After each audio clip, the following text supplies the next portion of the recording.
Halo students, welcome back to my channel. Video ini berisi materi tentang dinamika gerak. Pada bagian kelima ini kita akan melanjutkan pembahasan tentang momentum, yaitu jenis-jenis tumbukan.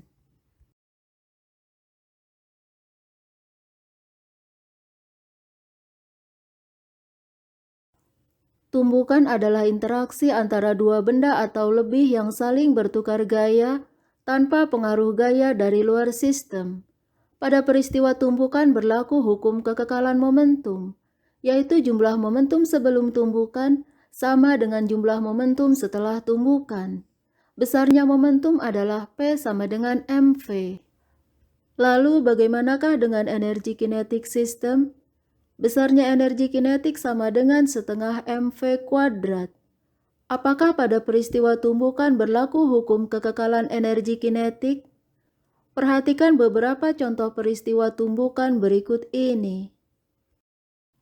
Setelah tumbukan, kedua benda tidak bergabung atau tidak saling menempel.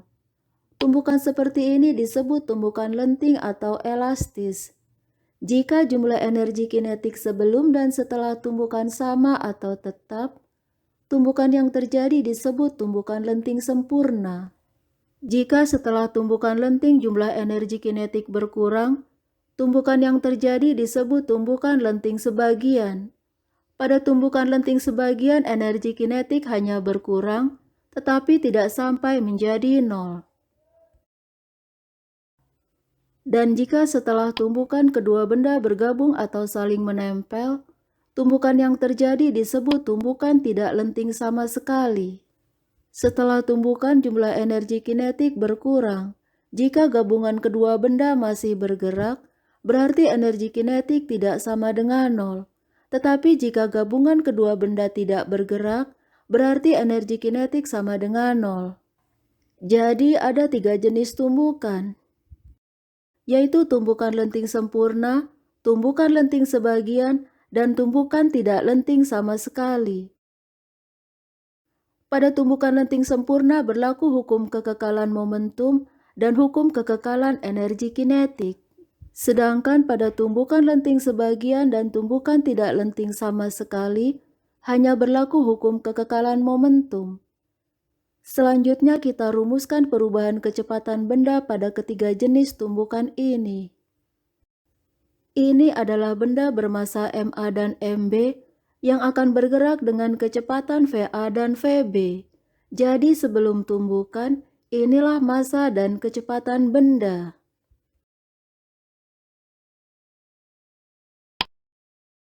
Setelah tumbukan, massa benda adalah MA dan MB, dan kecepatan benda adalah V aksen A dan V aksen B. Maka inilah jumlah momentum sebelum tumbukan dan jumlah momentum setelah tumbukan. Ini adalah jumlah energi kinetik sebelum tumbukan dan jumlah energi kinetik setelah tumbukan.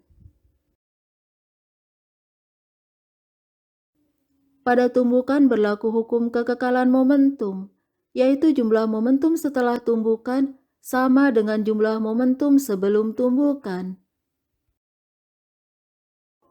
Kita tukar posisi MA V aksen A dengan MB VB sehingga diperoleh persamaan seperti berikut ini.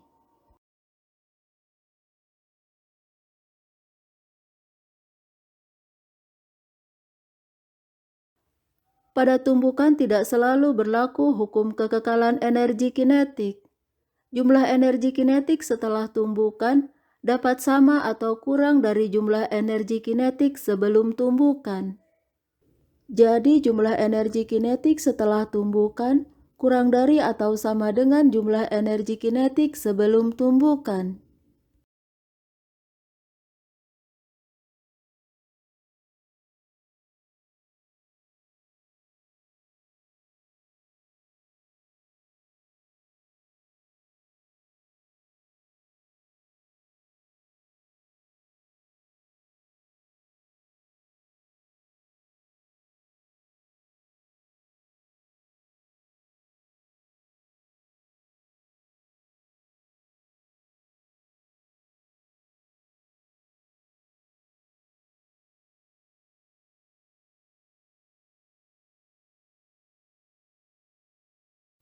Kedua persamaan menghasilkan MA per MB, jadi kedua persamaan dapat kita gabungkan. Selanjutnya kita sederhanakan persamaan ini. Hasil selisih 2 kuadrat yaitu A kuadrat dikurangi B kuadrat sama dengan A plus B dikali A minus B. Dengan cara yang sama dapat kita uraikan bagian rumus ini.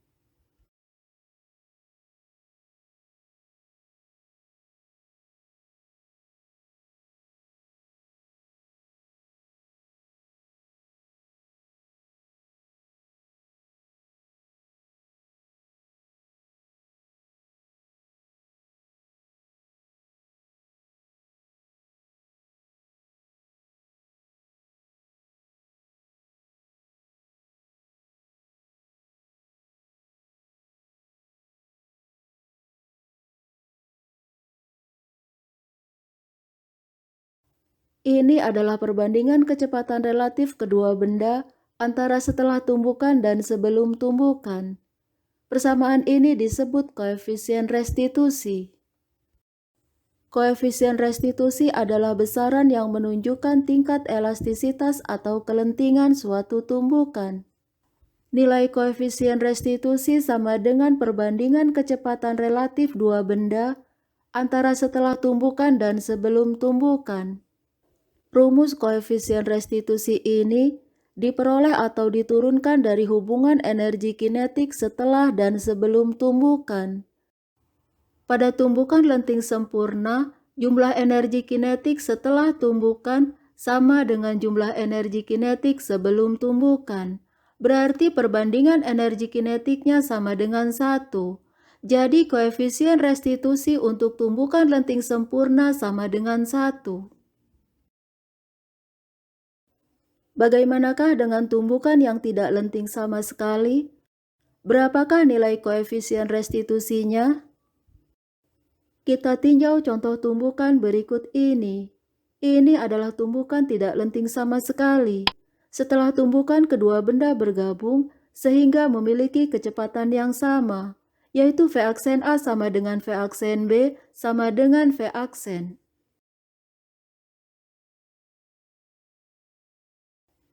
Jika kita substitusikan V aksen ke dalam rumus seperti ini, diperoleh nilai E sama dengan 0. Pada tumbukan lenting sempurna nilai E sama dengan 1. Pada tumbukan tidak lenting sama sekali nilai E sama dengan 0. Maka pada tumbukan lenting sebagian nilai E berada di antara 0 dan 1. Inilah rumus-rumus yang akan kita gunakan untuk menyelesaikan soal-soal.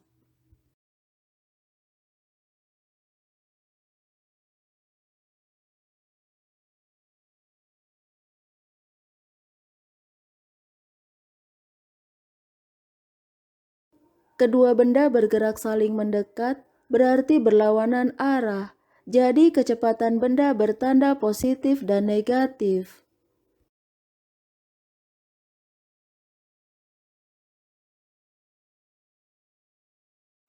Tumbukan yang terjadi adalah tumbukan lenting sempurna. Inilah nilai koefisien restitusinya. Selanjutnya kita substitusikan nilai-nilai yang telah diketahui ke dalam rumus koefisien restitusi dan hukum kekekalan momentum. Dan inilah hasilnya.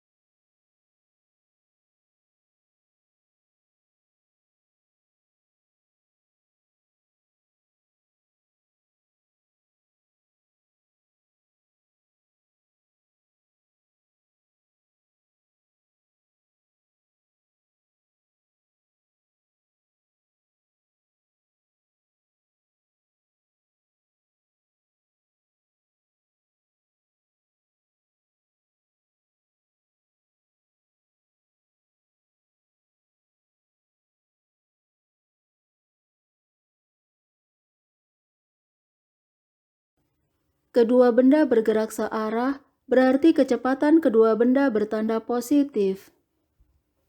Dan ini adalah tumbukan lenting sebagian dengan nilai koefisien restitusi 0,6.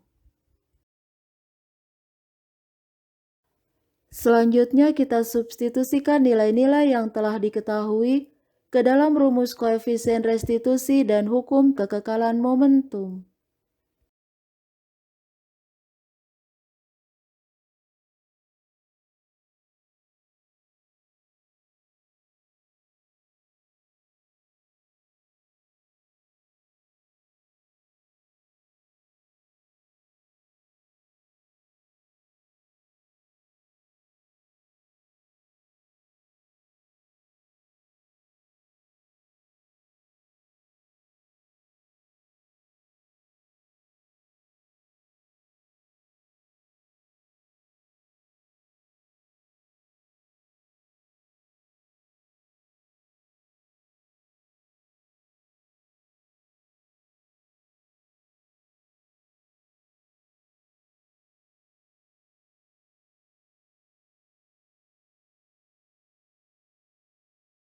Sebelum tumbukan, inilah massa dan kecepatan benda.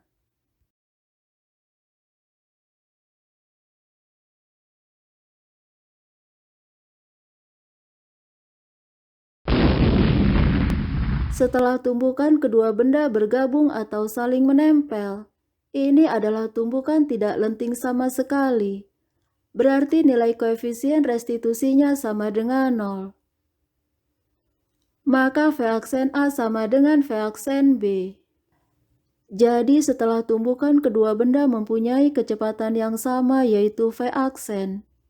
Dan inilah massa benda setelah tumbukan.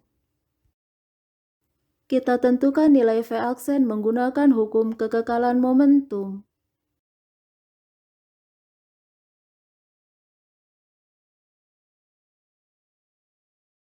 Dan inilah hasilnya.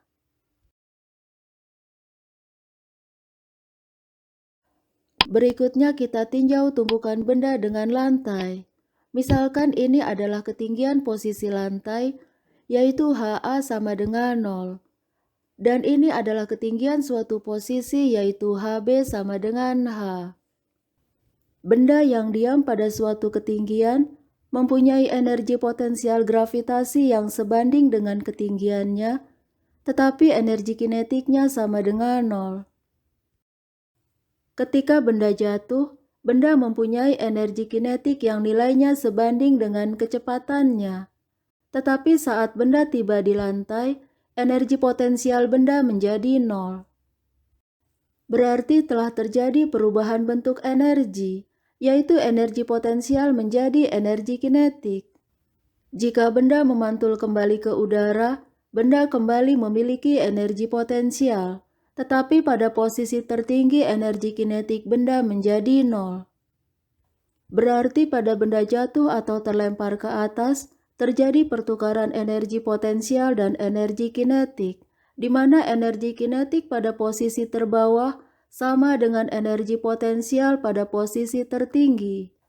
Dengan menggabungkan kedua persamaan dapat kita rumuskan hubungan antara kecepatan dan ketinggian benda seperti berikut ini.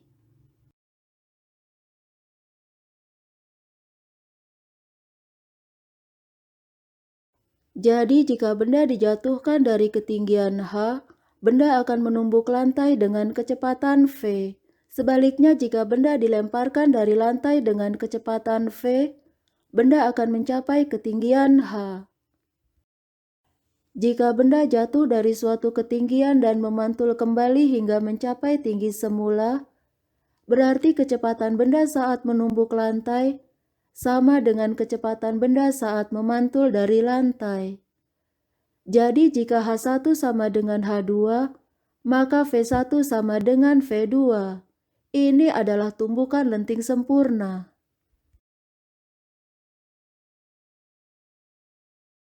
Jika benda memantul kembali tetapi tidak mencapai tinggi semula atau H2 kurang dari H1, berarti kecepatan benda saat memantul dari lantai lebih kecil dari kecepatan benda saat menumbuk lantai. Ini adalah tumbukan lenting sebagian. Dan jika benda yang jatuh tidak memantul sama sekali atau benda menempel pada lantai, tumbukan yang terjadi adalah tumbukan tidak lenting sama sekali. Lalu bagaimanakah kita merumuskan nilai koefisien restitusi? Nilai koefisien restitusi dalam hal ini adalah perbandingan antara kecepatan benda setelah menumbuk lantai dengan kecepatan benda sebelum menumbuk lantai. Jadi inilah nilai koefisien restitusi.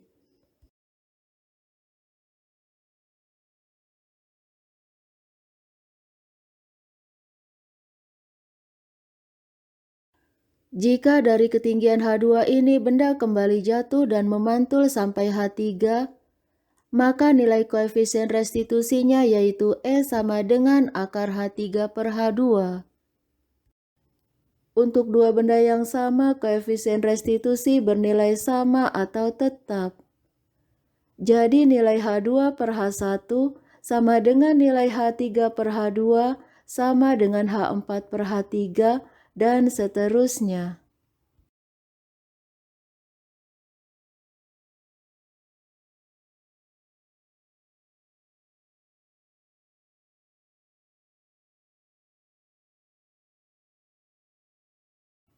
Untuk menyelesaikan soal ini kita gunakan rumus yang telah kita peroleh ini.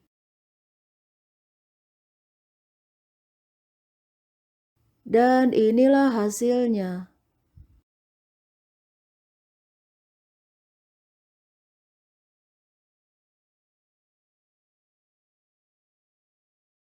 Thank you for watching my video. Please subscribe, like, share, and comment. See you.